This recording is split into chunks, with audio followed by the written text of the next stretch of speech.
உயர்மலையோ சமவெள்ளியோ இரண்டிலும் நீரே என் தேவன். நித்திய ஜபத்தை தேடினதற்காக உங்கள் அனைவருக்கும் ஆண்டவராக இயேசு நாமத்தினாலே வாழ்த்து சொல்கிறேன். அதோட நாம் கஷ்டப்பட்டதாக இன்றைக்கு வாசித்த சங்கீதத்தை முதலாவது வாசிப்போம். கடைசி வசனத்தை வாசிப்போம். ரட்சிப்பு யாருடையது? உங்களையும் என்னை ரட்சிப்புகளால் கொண்டது யாரு? இந்த ரட்சிப்பு கர்த்தருடையது. நான் ஊழிக்காரன் அல்ல. நான் ஊழிக்காரனால் அந்த ரட்சிப்பு கொடுக்கவில்லை. அல்லது பெரிய ரெவரண்ட்னால ரட்சிப்பு கொடுக்கவில்லை. அல்லது மாடி மேல மாடி கட்டி ஆராதிக்கிற ஊழிக்காரர் ரட்சிப்பை கொடுக்கல. ஏன்னு சொன்னாக்க தன் சொந்த ரத்தத்தை சிந்தி கர்த்தர் ரட்சிப்பை கொடுத்திருக்கிறார். நமக்கு எல்லாம் புரிஞ்சுக்கணும். இது ரட்சிப்பு யாருடையது? இது என் சபை. இந்த ஆத்துமா என்னுடைய ஆத்துமா. இந்த ஆத்துமா நான் ஞானஸ்நானம் படுத்து சொல்றதுக்கு ஒரு தகுதியும் அல்ல, யாருக்கும் கிடையாது.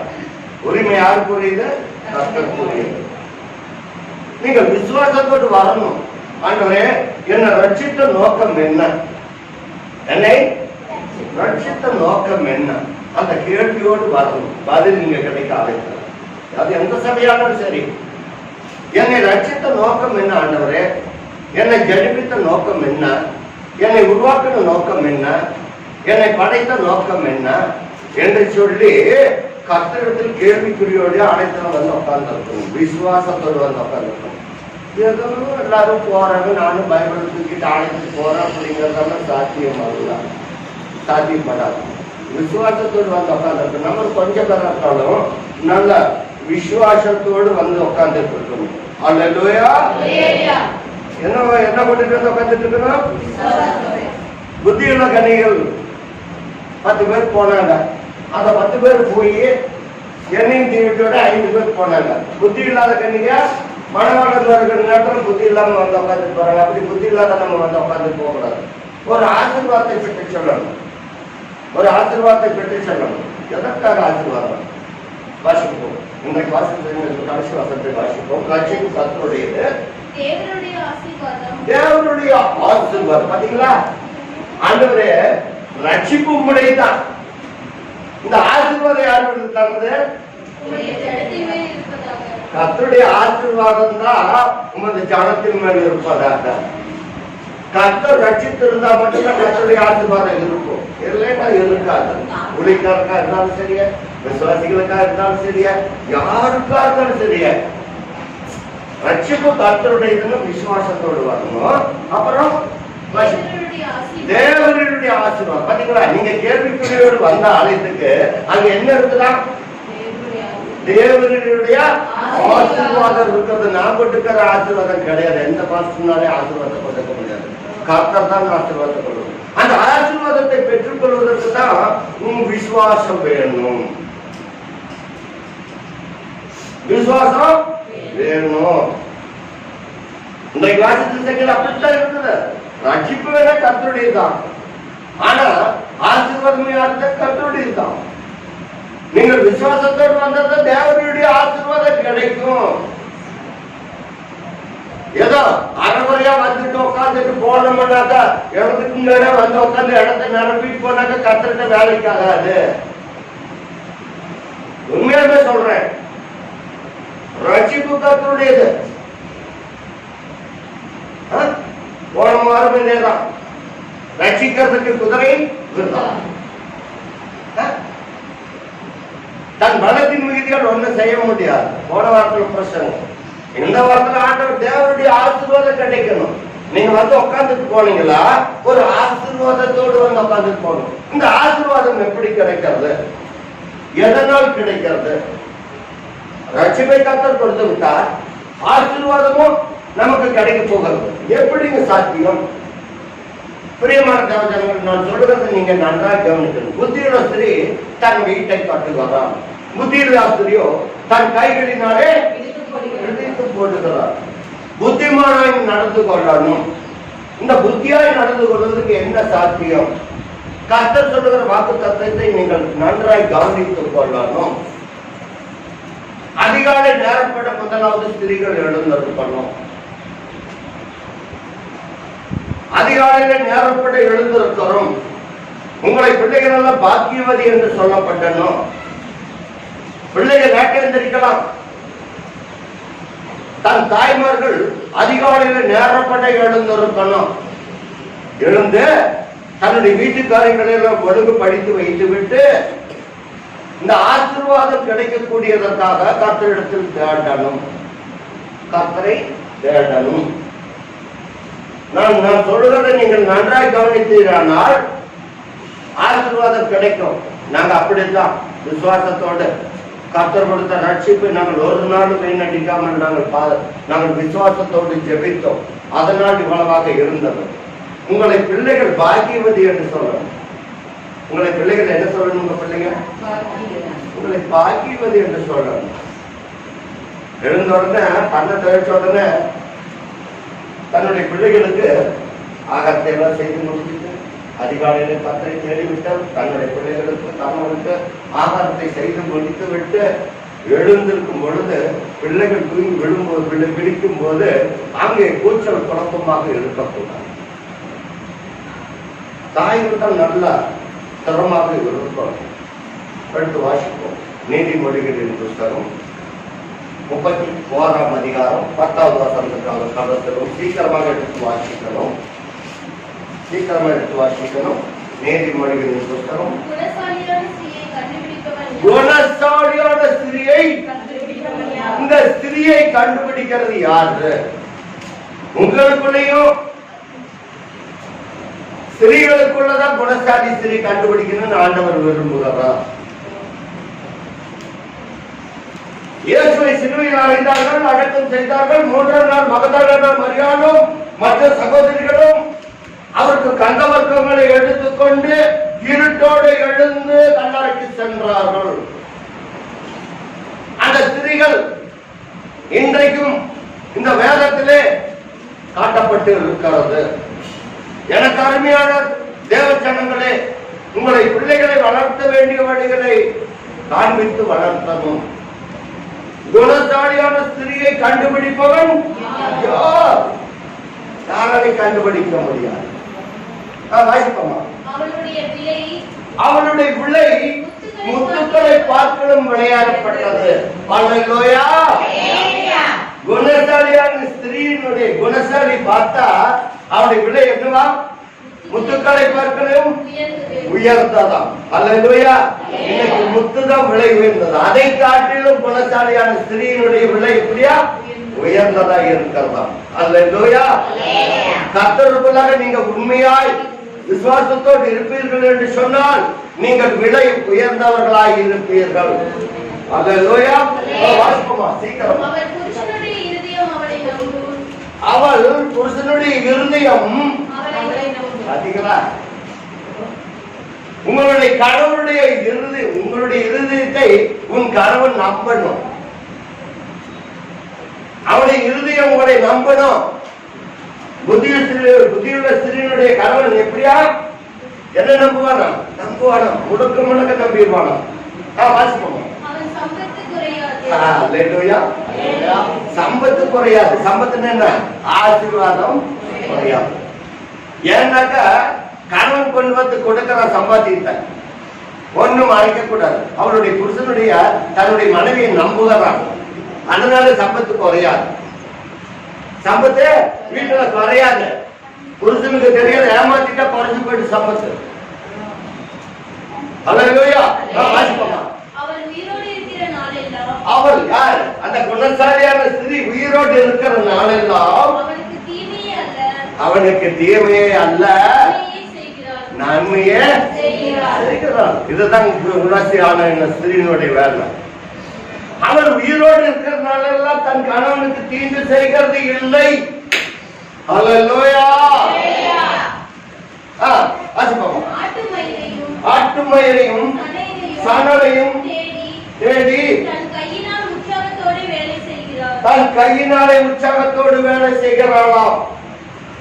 பாத்தீங்களா? பாத்தீங்களா? உற்சாகத்தோடு வேலை செய்யலாம். நம்ம வேலை செஞ்சு போட்டு நாளைக்கு ஞாயிற்றுக்கிழமை ஆராதனைக்கு போனா ஐயோ காலு வலிக்குது, கை வலிக்குது, உடம்பு வலிக்குது, முதுகு வலிக்குது. என்னது? உற்சாகம் வேணும். நீங்க நாளைக்கு ஆராதனைக்கு போகணும். போனால சாத்தாடே நீ எனக்கு எந்த நோயை கொண்டு வரக்கூடாதுங்கிறதோட நீங்க ப்ரிப்பேரோட உட்காந்துட்டு இருக்கணும். அல்லேலூயா. வசந்த வாசிப்போமா? ஆட்டு மயிரையும் சணலையும் தேடி தன் கையினாலே உற்சாகம் வேணும். உற்சாகத்தோடு வேலை செய்யற கர்த்தரை தேடுகிறதுக்கு உங்களுக்கு ஒரு உற்சாகம் வேணும். உற்சாகம் இல்லாம ஆலயத்துக்கு வந்தா நமக்கு ஆசீர்வாதம் கிடையாது, ரட்சிப்பு கிடையாது. ஓ நான் ஞானஸ்நானம் எடுத்துக்கினேன், நான் என்ன பண்ணிட்டேன், ஞானஸ்நானம் எடுத்துக்கினேன் அப்படின்னு சொல்லலாம். அல்லேலூயா. நான் ஞானஸ்நானம் எடுத்துட்டுன்னு சொல்லலாம். ஒண்ணு வேலைக்காகாது, ரட்சிப்பும் கிடையாது, என்ன கிடையாது, ஆசீர்வாதமும் கிடையாது. ஒரு உற்சாகத்தோடு கர்த்தரை தேட வரணும். அல்லேலூயா. நம்ம ஏதோ நினைக்கிறோம் நம்முடைய நீதியெல்லாம் அழுக்கான கதை போல இருக்கிறது, நம்முடைய நீதி ஒன்றுக்கு உதவாது. அல்லேலூயா. நீங்க கர்த்தரை தேடுகிற விஷயத்துல ஒரு உற்சாகம் வேணும். இவள் என்ன செய்கிறாளாம், என் வீட்டுல சம்பத்து குறையக்கூடாதுன்னு அவள் உற்சாகத்தோடு வேலை செய்கிறாளாம். அல்லேலூயா. சீக்கிரமா அவர்கள் வியாபார கப்பலை போட்டிருக்கிறாங்க. கப்பல்ல என்னென்ன கொண்டு வருவாங்க, பல சரக்குகள் கொண்டு வருவாங்க. வியாபார கப்பலை போட்டு இருக்கிறாங்க. அந்த வியாபார கப்பல் வந்து இறந்துச்சுனாக்க ஒரு மாசத்துக்கு கூட அந்த சரக்கெல்லாம் இறக்குவாங்க. அப்ப அவ்வளவு கொண்டு வருவாங்க. நம்முடைய வீட்டுல சம்பத்து குறையாது இருக்கும்னா குணசாலியாய் மாறணும். வாசிப்போம். தூரத்திலிருந்து தன் ஆகாரத்தை கொண்டு வருகிறார். மெயின் பாயிண்ட்க்கு வந்துட்டீங்க. நீங்க என்ன பண்ணணும், ஞாயிற்றுக்கிழமை மட்டுமா இதெல்லாம் நான் சொல்றத கேட்கணும். நீங்க தன்னுடைய கணவர் 6 மணிக்கு வேலைக்கு போகணும். எத்தனை மணிக்கு எந்திரிப்பீங்க? 6:30. எத்தனை மணிக்கு எந்திரிக்கணும்? 3 மணிக்கு எந்திரிக்கணும் அல்லது 4 மணிக்கு எந்திரிக்கணும். அப்பதான் சாப்பாடு ப்ரிப்பேர் பண்ணி அவங்களுக்கு ஆயத்தப்படுத்தி கொடுக்க முடியும். அப்ப இருட்டோட எடுத்துருக்கணும். சூரியன் கிளப்பிட்டு எந்திரிக்க கூடாது. அப்புறம் வீட்டுக்காரர் கிளம்பிடுவாங்க வீட்டுக்கு. அதே போலதான் ஆராதனைக்கும் இன்றைக்கு ஞாயிற்றுக்கிழமையா இருட்டோட எழுந்திருக்கணும். இருட்டோட எழுந்திருக்கணும். எல்லா வேலையும் முடிச்சிடணும். பொழுது விடியறதுக்குள்ள முடிச்சிடணும் வேலையை. ஆராதனைக்கு வர கத்துக்கணும். நான் சொல்றேன், நீங்க வேதம் சொல்லுங்க. ராஜ்குமார் சீக்கிரமாக இருட்டோட எழுந்து தான் வீட்டாருக்கு என்ன செய்யலாம்? 7 மணிக்கு வந்துருச்சு ஆகாரம் கொடுக்க முடியுமா? சொல்லுங்களேன். அல்லேலூயா. இருட்டோட எழுந்து எல்லா காரியங்களையும் முடிச்சு தன் வீட்டாருக்கு என்ன கொடுக்கிறாளாம்? ஆகாரம் கொடுக்கிறாளாம். ஆமா. அதோடு மட்டுமல்ல, அவன் ஹட்டு மயிறு தேடி சணல் நாள் தேடி எல்லாம் தயார் பண்ணா. அப்புறம் அவன் வியாபார கப்பலை போட்டு இருக்கிறாளாம். அப்புறம் இருட்டோட எழுந்து தன் பிள்ளைகளுக்கு வீட்டாருக்கு ஆகாரம் கொடுக்கிறாளாம். ஆகாரம் கொடுத்த பின்பு தன்னுடைய வேலைக்காரர்களுக்கு படியோட கிடைச்சுப்பாங்க. ஏன்னா அவங்க வீட்டுல சம்பத்து குறையல. எனக்கு தன்னுடைய ரட்சிப்பும் ஆசீர்வாதமும் அங்க இருக்காது. அப்படி இருந்தா தான் நல்லா நமக்கு நடக்கும். இல்லை என்ன நடக்காது. ஏன் எனக்கு வயல் இருக்குதா, எனக்கு தோட்டம் இருக்குதா அப்படின்னு சொல்லலாம். அதை காட்டில் இது அதிகமாக கர்த்தர் நமக்கு வருமானத்தை கொடுப்பார். கர்த்தருக்கு மாத்திரம் உற்சாகமா உண்மையாக இருக்கணும். வாசிப்போமா. ஒரு வயலை வாங்குகிறார். நல்ல கவனமா கேட்கணும். உங்கள் கைகளின் பிரயாசத்தை கர்த்தர் ஆசீர்வதிப்பார். உங்கள் கையின் பிரயாசத்தை ஆசீர்வதிப்பார். உங்கள் கைகளின் பிரயாசம் ஆசீர்வதிக்கப்பட வேண்டும் சொன்னா நீங்க கர்த்தருக்கு உண்மையாக இருப்பாங்க. வாசிப்பா. ஒரு வயலை விசாரித்து அதை வாங்குகிறார். தன் கைகளில் தன் கைகளின் சம்பாத்தியத்தினால் திராட்சை தோட்டத்தை நாட்டுகிறார். தன் திராட்சை தோட்டத்தை நாட்டுகிறார். நீங்க ஏதோ நினைக்கிறீங்க, இந்த வேதத்துல பொக்கிஷம் இருக்கிறது, புதையில போல தேடணும், அப்பதான் நமக்கு ஆசை வரும். அல்லேலூயா. வாசிப்போமா. தன்னை பெலத்தால் இடைக்கட்டிக் கொண்டு தன்னை பெலத்தால் நல்ல கவனமா கேட்கணும் எல்லாரும். இப்ப எல்லாரும் உற்சாகமா உட்காரணும். எதனால உட்காரணும்? வெள்ளத்தால் இடை கட்டி கொள்ளணும். எதனை இடை கட்டி கொள்ளணும்? அல்லேலூயா. நேற்றுக்கு பார்க்கல அந்த கத்திரி செடி எப்படி இருந்தது தெரியுமா? அந்த வெளியில இருக்கிற கத்திரி செடி அப்படியே காய்ச்சி தொங்கி போய் கிடந்தது. அதுக்கு என்ன பண்ணணும்? தண்ணி ஊற்றணும். தண்ணி ஊற்றணும்னு நிமிர்ந்து நிற்குது. கர்த்தருடைய வசனம் உங்களுக்குள்ளாக வரும்னு சொன்னாக்க நீங்க வெள்ளத்தால் இடை கட்டி கொள்ளணும். எந்த நோயா இருந்தாலும் சரியா போயிடும். அல்லேலூயா. வெள்ளத்தால் இடை கட்டி பாருங்க. இந்த குணசாலியான ஸ்திரீ எத்தனை வேலை செஞ்சிருக்கிறான்னு பாத்தீங்களா இல்லையா? பாத்தீங்களா இல்லையா? அதெல்லாம் முடிச்சுட்டு அவன் என்ன செய்கிறாராம்? வெள்ளத்தால் இடை கட்டி. அல்லேலூயா. வெள்ளத்தால் இடை கட்டி தன் கையை பலப்படுத்துகிறார். தன் கையை பலப்படுத்துகிறார். இன்னே கை வேலை செய்யணும், பலப்படுத்தணும். இந்த கையில என்ன பண்ணணும்? பலப்படுத்தணும். ஒரு கொஞ்ச நேரம் வேலை செஞ்சுட்டு சோத்து போக கூடாது. நீங்க பலப்படுத்திக் கொள்ளணும், நிமிர்ந்து நிக்கணும். அல்லேலூயா. தன் வியாபாரம் பிரயோஜனம் உள்ளதா என்று அறிந்திருக்கிறார். உங்களுடைய வியாபாரம் பிரயோஜனமா இருக்கணும். நாங்க என்ன வியாபாரம் பண்றாங்க? நாங்க என்ன வியாபாரம் பண்றோம்? பண்றீங்களா இல்லையா? வியாபாரம் சொல்ல மாட்டேங்கிறாங்க. வியாபாரம் பண்றீங்களா இல்லையா? எல்லாமே வியாபாரம் தான். ஆனால் இந்த குணசாலிய ஸ்திரீ போல இருக்கணும். தன் வியாபாரம் பிரயோஜனம் உள்ளது என்று அறிந்திருக்கிறார். நாங்க செய்யற வேலை பிரயோஜனமான வேலையா இருக்குதுன்னு சொல்லி நீங்க அறிஞ்சு கொள்ளணும். கர்த்தர் எனக்கு என்ன கொடுத்துட்டாரு? கர்த்தர் எனக்கு என்ன கொடுத்துட்டாரு அப்படின்னு சொல்லாதீங்க. கர்த்தரை பரீட்சை போராங்க பரீட்சை பார்க்க வேண்டாம். நல்ல கவனமா கேட்கணும். உங்க வியாபாரம் எப்படியா இருக்குதா? சொல்லுங்களேன். பிரயோஜனமா இருக்கணும்னு நினைக்கிறீங்களா வேண்டாம் நினைக்கிறீங்களா? நான் செய்கிற வியாபாரம் பிரயோஜனமா இருக்கணும்னு சொல்லி அடிச்சு சொல்லுங்க. அல்லேலூயா. நான் ஏதோ ஒரு முடிஞ்சிட்டு பின் வச்சுக்கோங்க. இதுதான் வியாபாரமா? உன் கையின் பிரயாசத்தை கர்த்தர் ஆசீர்வதிப்பார். ரட்சிப்பு கர்த்தருடையது. கர்த்தருடைய ஆசீர்வாதமே ஐஸ்வர்யத்தை தரும். அதனோட வேதனை கொண்டா நீங்க எதோ நினைச்சிட்டீங்க. இதுல பொக்கிஷம் இருக்குது, புதையல் இருக்கிறது. வேதனை கொட்ட மாட்டார். கர்த்தர் கொடுக்கிற ஐஸ்வர்யத்தை நீங்க நிறுத்தி கர்த்தர் கொடுக்கிற ஐஸ்வர்யத்தை நம்பணும். இரவிலே அவர் விளக்கு அணையாதிருக்கும். பாத்தீங்களா? இரவிலே அந்த குணசாலியினுடைய ஸ்திரீனுடைய வீட்டிலே இருளிலே விளக்கு அணையாது இருக்கும். அப்படின்னாக்கா மெர்க்குரி லைட் போட்டுடலாம். மெர்க்குரி லைட் அல்ல. வாழ்க்கையில இருளண்டி போகாது. வாழ்க்கை என்ன இருக்காது? இருளா இருக்காது. இருளில் இருக்கிற ஜனங்கள் பெரிய வெளிச்சத்தை கண்டார்கள். நம்முடைய வீட்டிலே இருள் இருக்காது. வெளிச்சம் உதிக்க. போன வாரத்தில் பிரசங்கம் பண்ணேன். சூரியனை போல பிரகாசிக்கும். நியாயாதிபதியின் புஸ்தகம் 5ஆம் அதிகாரம் கடைசி வசனமா 5:6 போன வாரத்தில் படிச்சீங்க. நியாயாதிபதியின் புஸ்தகம்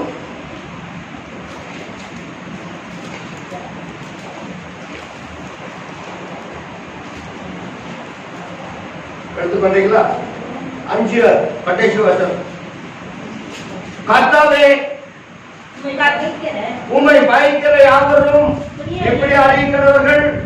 அவரில் அன்பு கூறுகிறவர்களுக்கு. யாரில் அன்பு கூறணும்?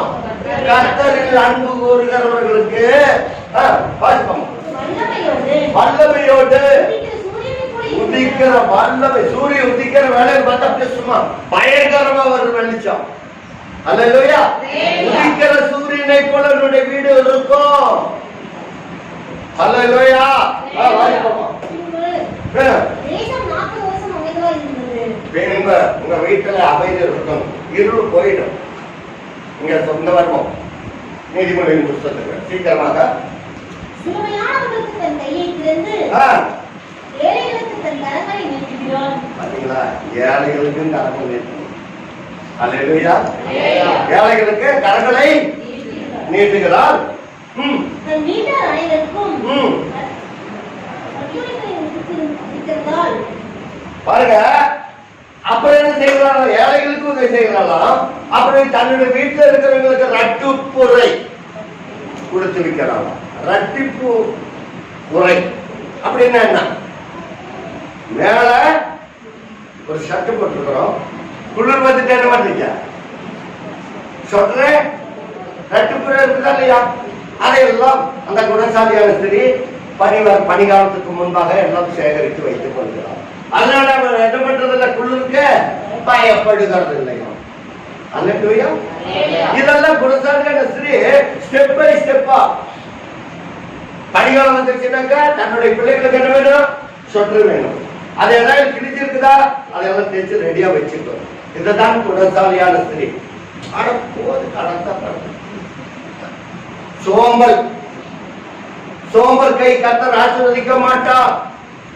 சோம்பலினால் என்ன வருமா? வறுமை வருமா? சோம்பலினால் வறுமை வருமா? காற்றை பார்க்கிறவன் விதைக்க மாட்டானா? ஐயோ, இன்னைக்கு விதைச்சா அந்த காற்று தள்ளிட்டு போயிருமா? வயல்ல விதைச்சா தானே உங்களுக்கு ஆகாரம் கிடைக்கும். இதெல்லாம் நல்ல குணசாலியான ஸ்திரீக்கு கர்த்தர் கொடுத்திருக்க ரட்சிப்பு ஆசீர்வாதமா மாறினா நீங்க நல்லதை எல்லாம் கடைபிடிக்கணும். வாசிப்போமா. ரத்தன கம்பளத்தை உண்டு பண்ணுகிறாள், மெல்லிய புடவையும் அவளை குடுப்பாய் இருக்கிறது. நல்லா அவளே செய்துக்கிறான் தன்னுடைய கையினாலே. வேற எங்க வாக்குவோம், செஞ்சது வாங்கலவா, எல்லாம் அவளே குணசாலியான ஸ்திரீயா செய்யறான். வாசிப்போமா.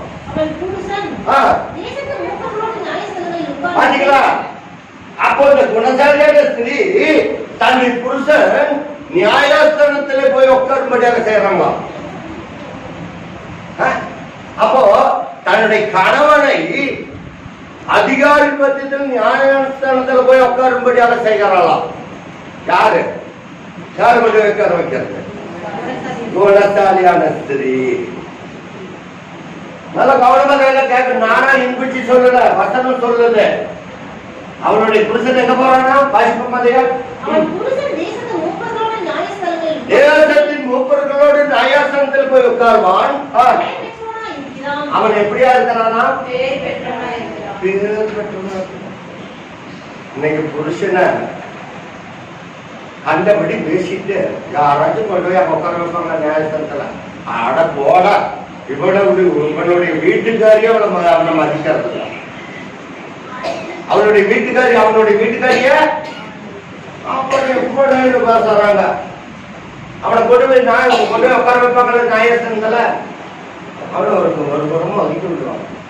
இது குணசாலியினுடைய பேர் அல்ல, குணசாலி செய்கிற காரியம் அல்ல. நீங்கள் கர்த்தருக்கு புகழ்பட வேண்டும்னாக்க நீங்கள் குணசாலியாக மாறணும். அப்பதான் சபை உருப்படியாக இருக்கும், இல்லைன்னா சபை வளராது. வேதம் சொல்லுகிறபடிதான் நான் சொல்றேன், வேற எதுவுமே நான் இன்பற்றி சொல்ல. இப்ப படிக்கிறீங்களா இல்லையா? இல்ல நான் மனப்பாடமா சொல்லிட்டு இருக்காங்க. இல்ல நீங்க படிக்கிறீங்க, அதை சொல்றேன். வாசிப்போமா.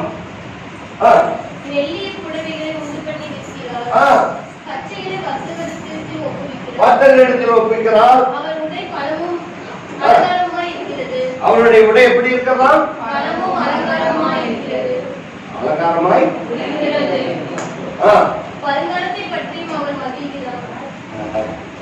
வருங்காலத்தை பற்றியும் எப்படி? வருங்காலத்துக்கு என்ன தேவையா எல்லாம் புத்தியுள்ள ஸ்திரீ என்ன செய்கிறாராம்? குணசாலியான ஸ்திரீ என்ன செய்கிறாராம்? சேர்த்து வைக்கிறாளாம். அவனுடைய சம்பத்து குறைக்கிறது.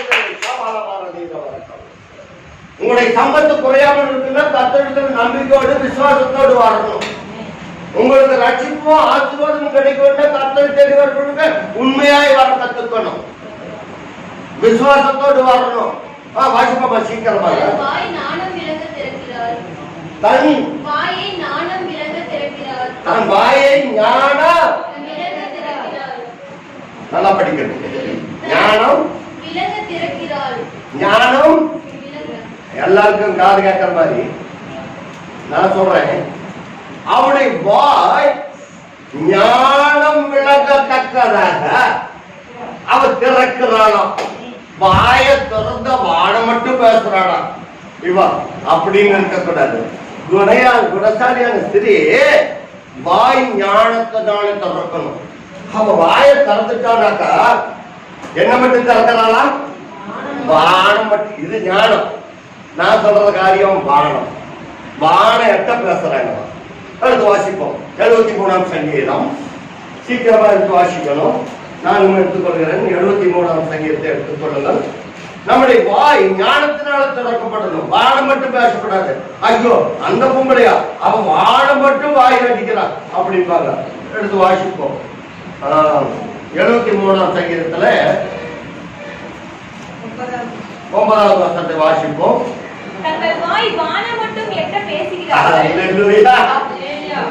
இந்த குணசாலியான ஸ்திரீ இல்லாத இருக்கிறான்னு வச்சுக்க, அவங்களுடைய பேச்சு எப்படியா போகுமா? வானம் மட்டும் எட்டுமா. இது ஞானம், இது வானம். குணசாலியான ஸ்திரீ வானம் மட்டும் எட்ட பேசுவாளாம். ஆனா இந்த பொம்பளைட்டு அவதான் போய் பேசுறது. அவ பேசுனா வானம் வரைக்கும் வாயும். என்னங்க நல்லா கர்த்தருக்கு பயப்படுகிறவர்கள் தான் புகழப்படுவார். ஞான விளக்கத்தை இருக்கணும். கர்த்தருடைய பிள்ளைகள் உங்களுடைய வாயை திறந்த எதோட பேர் திறக்கணும்? ஞான விளக்கத்தை இருக்கணும். இல்லைன்னா பேசாதீங்க. அல்லேலூயா. உங்களை கண்டு அநேக ஜனங்கள் ரட்சிப்புகளாக வரணும். உங்களை கண்டு அழப்போ இவனுடைய கத்தி இவங்க போய் ஆலயத்துக்கு போறாங்களா, இவங்க போற திசைக்கு நம்ம போகக்கூடாது. உங்க வாய் திறக்கப்பட்டால் ஞானத்தோடு தான் திறக்கணும். உங்க பிள்ளைகளுக்கு சொல்லிக் கொடுக்கிறது ஞானத்தினால திறக்கப்பட்டது. அல்லேலூயா. தயவுள்ள போதகம் அவன் நாவில் மேல் இருக்கிறது. தயவுள்ள போதகம். உங்க போதகம் உங்க நாக்கில் இருக்கணும். நீங்க பிள்ளைகளுக்கு சொல்லிக் கொடுக்கிறது யார் நாக்கில் இருக்கணும்?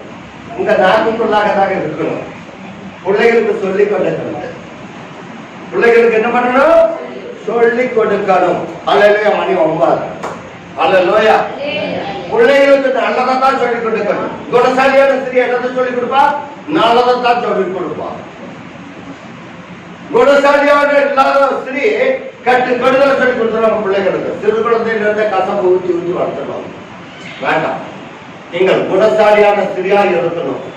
முத்துக்களை பார்க்கணும். விளையாடப்பட்டவர்களாக நீங்க இருக்கணும். நீங்க எப்படி இருக்கிறீங்களோ என்னன்னு தெரியாது. நித்திய ஜெபத்துக்கு தலைவனா இப்படித்தான் இருக்கணும், இப்படித்தான் நடக்கணும்.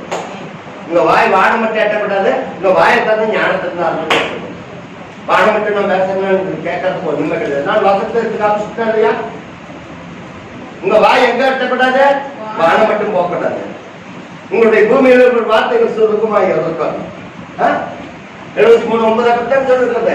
தங்கள் வாயை திறந்து வானம் மட்டும் எட்ட பேசுகிறார்கள். வாசிப்போமா சீக்கிரம். அவர்களுடைய நாவு இன்னொரு பூமி எங்கும் உலாவுகிறது. இந்த நாவு யார்? இந்த புத்தியுள்ள ஸ்திரீ நாவு. வாய் நான் வானமட்டும். இந்த நாவு என்ன பண்ணா பூமி எங்கு உலாவுகிறது. ஆனால் புத்தியுடைய ஸ்திரீ வாய் என்ன பண்ணுது? ஞானத்தை பேசும். அப்புறம் அவருடைய நாவு என்ன செய்கிறது? நாவின் கீழ் என்ன இருக்கிறது? பாத்தீங்களா? நல்ல போதகம் உங்க பிள்ளைகளுக்கு சொல்லிக் கொடுங்க. உங்க நாவல் என்ன இருக்குன்னா பூமி எங்கு உலாப்படாது. இந்த நாவு இருக்குது பாருங்க. நாவு அநீதி நிறுத்தம் வரும். ஒரு நெருப்பு காட்டை கொளுத்துவது போல கொளுத்தி போடும்.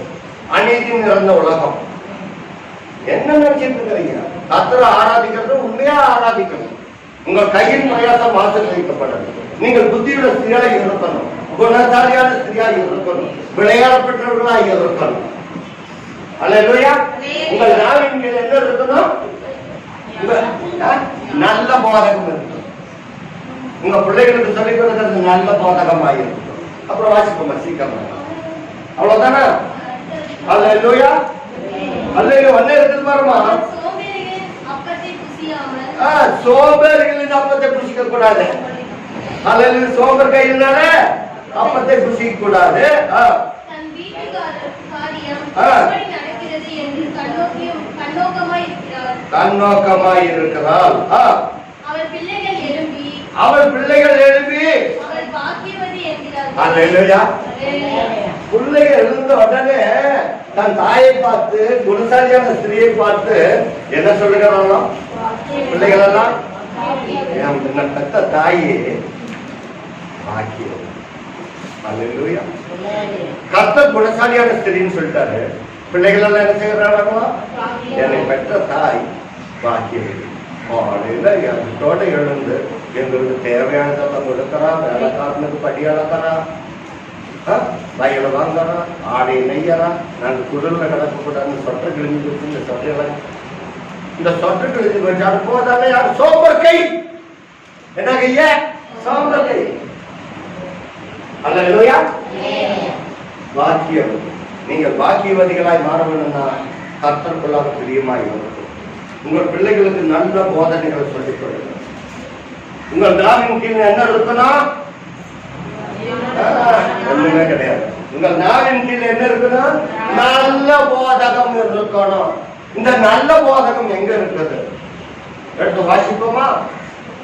நல்ல போதகம் வேற, தீய போதகம் வேற. ஏரோது ராஜாவுக்கு பிறந்த நாள் வந்தது, ஜன்ம நாள் வந்ததாம். ஏரோது ராஜாவுக்கு என்ன வந்தது? பிறந்த நாள் வந்ததாம்.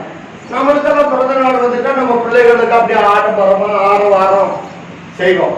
ஆனா ராஜாவுக்கு பிறந்த நாள் வந்துருச்சுன்னா அங்க பார்த்தா ஆட்டம் பாட்டம் கொண்டாட்டம் எல்லாம் நடக்கும். என்ன நடக்கும்? ஆட்டம் இருக்கும், பாட்டு இருக்கும், எல்லா கச்சேரிகளும் எல்லாம் இருக்கும். அல்லேலூயா. எடுத்து வாசிப்போம். மத்தேயு எழுதின சுவிசேஷம்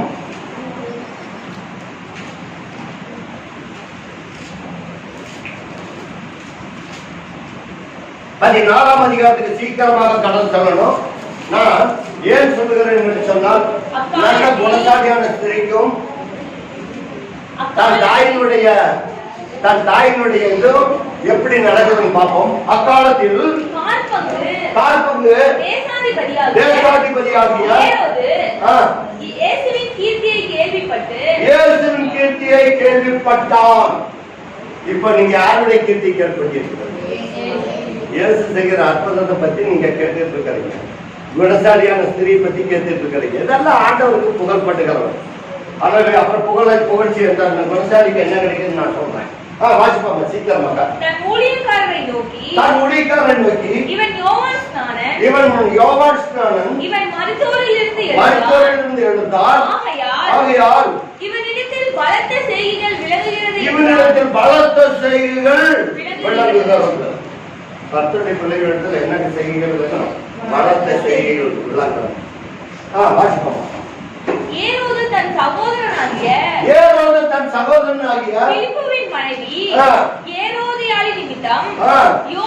ஏரோதியாள் நிமித்தம் யோவானை குறித்து கட்டி காவலில் வைத்திருந்த தன் சகோதரனுடைய மனைவி நிமித்தம் யோவான் ஸ்நானகன் இயேசுவுக்கு ஞானஸ்நானம் கொடுத்த யோவான் ஸ்நானகன் அவனை தன்னுடைய சகோதரனுடைய மனைவியின் பேச்சை கேட்டு அந்த காற்பங்கு தேசாதிபதியாக ஏரோது என்ன செய்தானால் சிறைச்சாலையிலே வைத்தானாம். யாரை? யோவான் ஸ்நானகனை. ஏனெனில் நீ அவளை வைத்துக் கொள்வது நியாயம் அல்லவென்று அவன் உண்மையை உன்னபடி சொன்னான். அல்லேலூயா.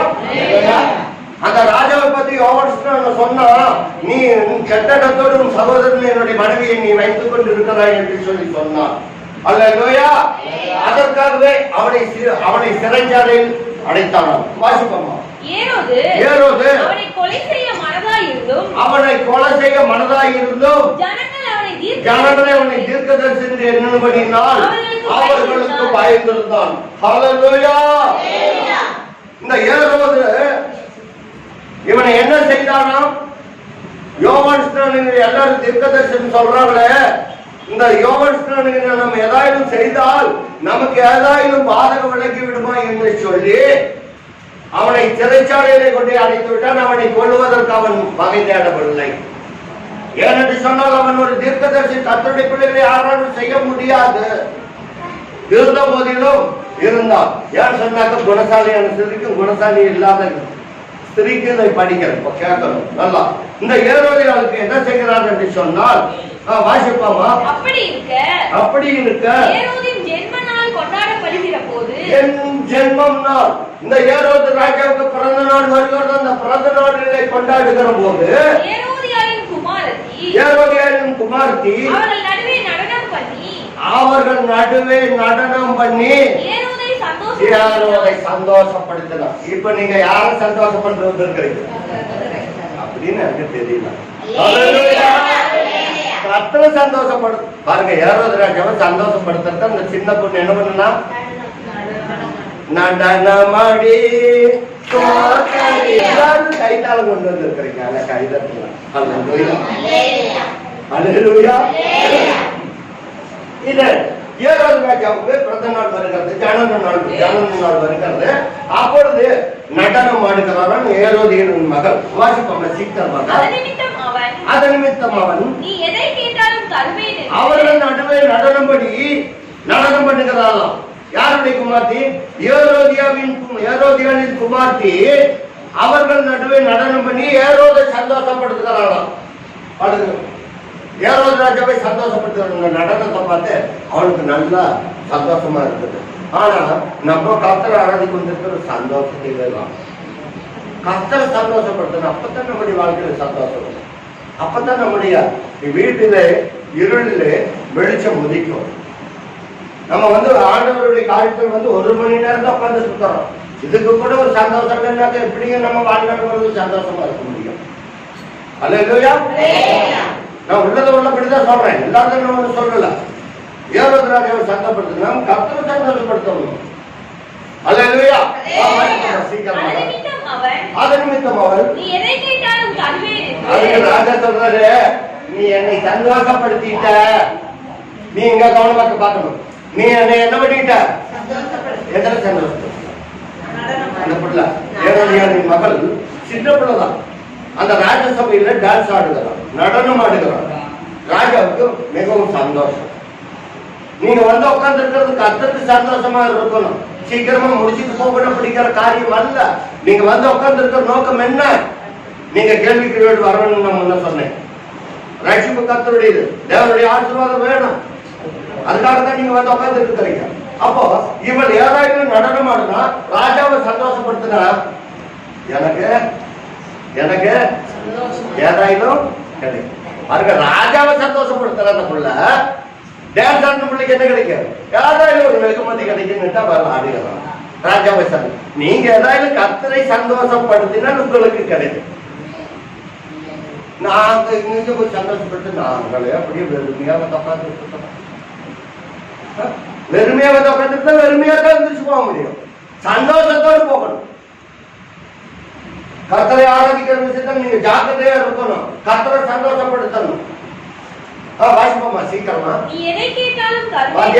நீ நடனம் ஆடிட்ட, சபையில நடனம் ஆடிட்ட, ராஜசபையில நடனம் ஆடிட்ட. நீ எதை கேட்டாலும் நான் என்ன செய்ய போறேன் உனக்கு? நான் எதை காட்டாலும் நீ எதை காட்டாலும் நான் தர்றேன் அப்படின்னு யார் சொல்றது? ஏரோது ராஜா என்னை சந்தோஷப்படுத்திட்டு, அதனால நீ எதை கேட்டாலும் தரன்னு சொல்லிட்டாங்க. நல்ல கவனமா கேட்கணும். இப்பதான் அந்த குணசாலியான ஸ்திரிக்கும் மற்ற ஸ்திரிக்கும் நான் சொல்றதை நல்ல கவனமா கேட்கணும். வாசிப்போம். அவளுக்கு ஆணையிட்டு வாக்கு கொடுத்தான். ஏன்னு சொன்னாக்கா, சொல்றவரா நம் தேவன். ஆணையிட்டால் நம்முடைய ஆசீர்வாதத்தை யாரும் பறிக்க முடியாது.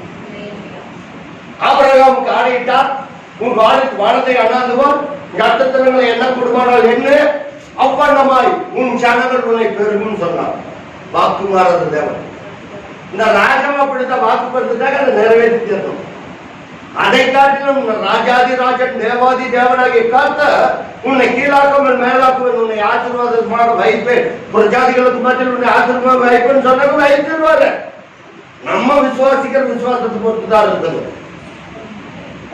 இன்னைக்கு ஒருத்தர் ஒரு 10 லிட்டர் எண்ணெய் கொடுக்குறான்னு வச்சுக்கோங்க. நீங்க என்ன பண்ணுவீங்க? இந்த சின்ன காலத்துக்கு போவீங்க. இது எத்தனை லிட்டர் பிடிக்கும்? 2 லிட்டர் தான் பிடிக்கும். மீதி 8 லிட்டர் கொண்டு போக. உங்க விசுவாசம் எவ்வளவு வருதோ அவ்வளவுக்கு தான் விருத்தி அடைவீங்க. 10 லிட்டர் எண்ணெய் கொடுக்குற நேரத்தில் நீங்க 10 லிட்டருக்கு 12 லிட்டர் எண்ணெய் கேன் கொண்டு போகணும்.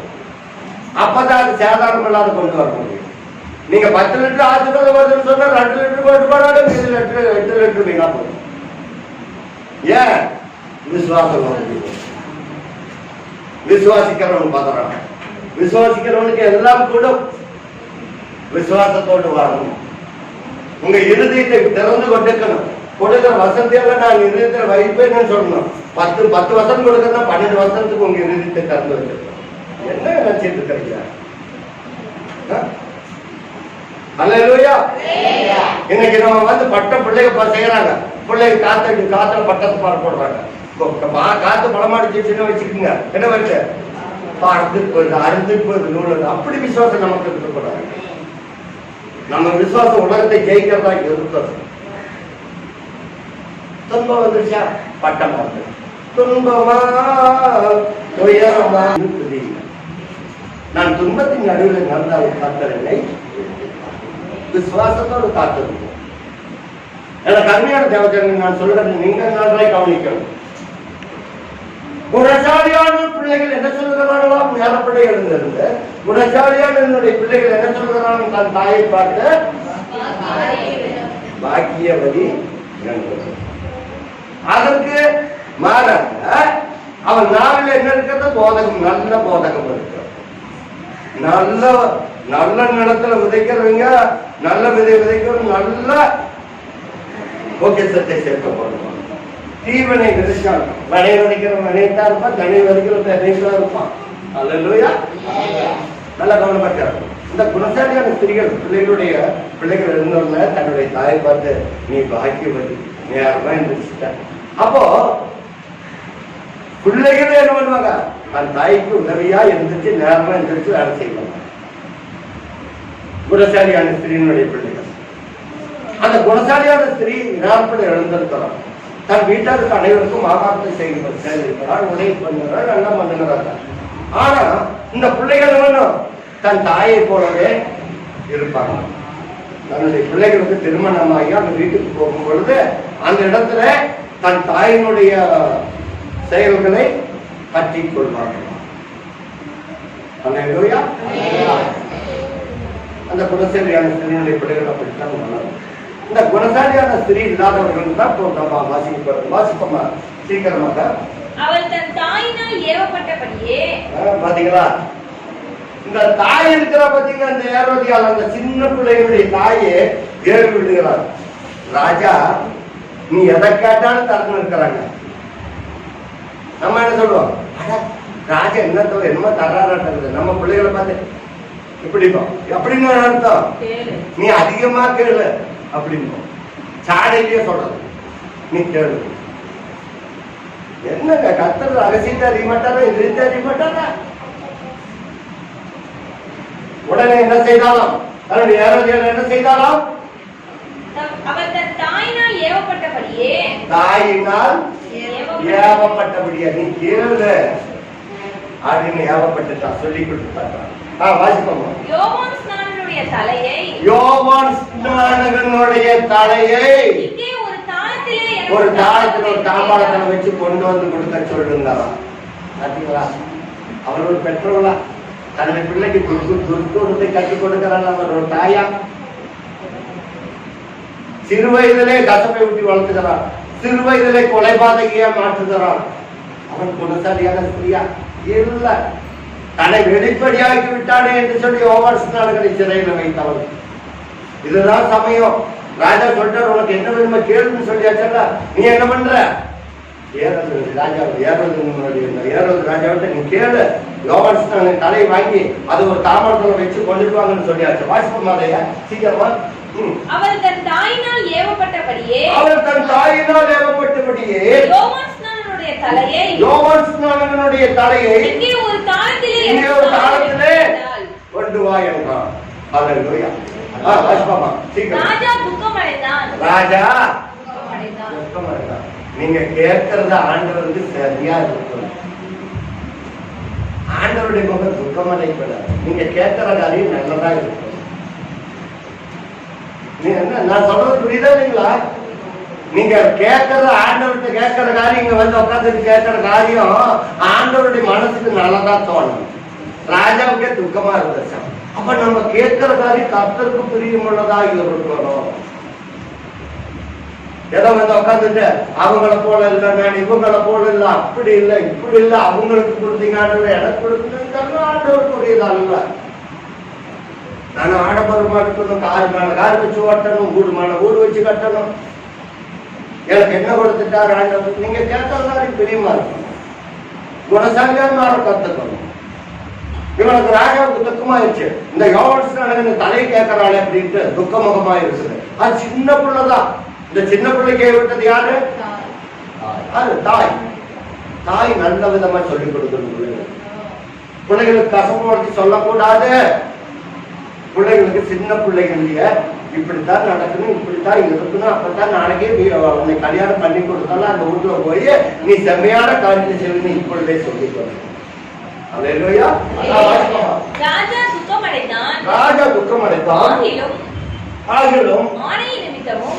நிமித்தம். ஆனால் அவ வாக்கு கொடுத்துட்டா நீ கேளுங்க. ஆணை நிமித்தமும் பந்தியில் கூட இருந்தவர்களின் நிமித்தமும். பந்தியில் கூட இருந்த எல்லாருக்கும் முன்னாடி சொல்லியாச்சு, வாக்கு கொடுத்தாச்சு. எல்லாருக்கும் முன்னாடி என்ன பண்ணிட்டார் ராஜா? வாக்கு கொடுத்துட்டான். அப்ப நிறைவேற்றி தான் தீரணும். ஆண்டவர் சொல்றாரு, நான் உன்னை விட்டு விலகுவதும் இல்லை, உன்னை கைவிடுவதில்லை. நல்லா புரிஞ்சுக்கிறதெல்லாம். ஆண்டவர் கைவிட மாட்டார், நம்மை விட்டு விலக மாட்டார். நீங்களா வேலைக்கு போனாதான், நீங்களா ஆண்டவர் பார்த்து வேலைக்கு போனாதான். நல்ல கவனமா கேட்கணும். உபவாசத்துக்கு வரணும், திருவத்துக்கு வரணும். நான் 10வது மாசம் என்ன பிரச்சனை வந்தாலும் சரி, ஊழிய ஆரம்பிச்சு 4 வருஷம் முடிய போகுது. 10வது மாசத்துல என்ன பிரச்சனை வந்தாலும் 10வது மாசம் 15ஆம் தேதி சோதர கூட்ட வயசே தீர்வு. அது எவ்வளவு தடங்கள் வந்தாலும் சரி. அல்லேலூயா. கர்த்தருக்கு நன்றி சொல்லணும். அல்லேலூயா. வாசிப்போம் சீக்கிரமா. ஆணையிட்டான். அப்ப வாக்கு தவற மாட்டான். ராஜாவுக்கு ஏண்டாக்கா அந்த ராஜமுடிக்கு உயர்ந்ததல்ல, கர்த்தர் நமக்கு வாக்கு பண்ணினார். என்ன வாக்கு பண்ணினார்? உன்னை ஆசீர்வதிக்க உன்னை பெருக பண்ணிட்டார், உன்னை ரசித்து உங்களுக்கு ஆசீர்வாதம் பண்ணிட்டார். இந்த ஆசீர்வாதம் நமக்கு தங்கணும்னா நம்ம கர்த்தருக்கு உண்மையா இருக்கணும், குணசாலியான ஸ்திரியாய் மாறணும். இவள் தன்னுடைய மகளுக்கு சொல்லிக் கொடுத்திருக்கார். வாசிப்போம் சீக்கிரமாக. ஆணை நிமித்தமும் பந்தியில் கூட இருந்தவர்கள் நிமித்தமும் அது கொடுக்க கட்டளையிட்டு ஆள் அனுப்புறான். காவல் கூடத்திலே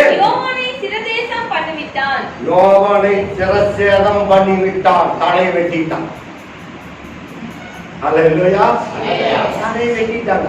அப்புறம் அவனுடைய சிரசை ஒரு தாளத்திலே கொண்டு வந்து, ஒரு தாம்பாளத்தில் வச்சு கொண்டுட்டு வந்து சிறு பெண்ணுக்கு கொடுத்தார்கள். அந்த சிறு பெண்ணுக்கு கொடுத்தாங்க. அந்த சிறு பெண் அதை வந்து என்ன பண்ண, அந்த தலைய அவள் அதை தன் தாயினிடத்தில் கொண்டு போனாள்.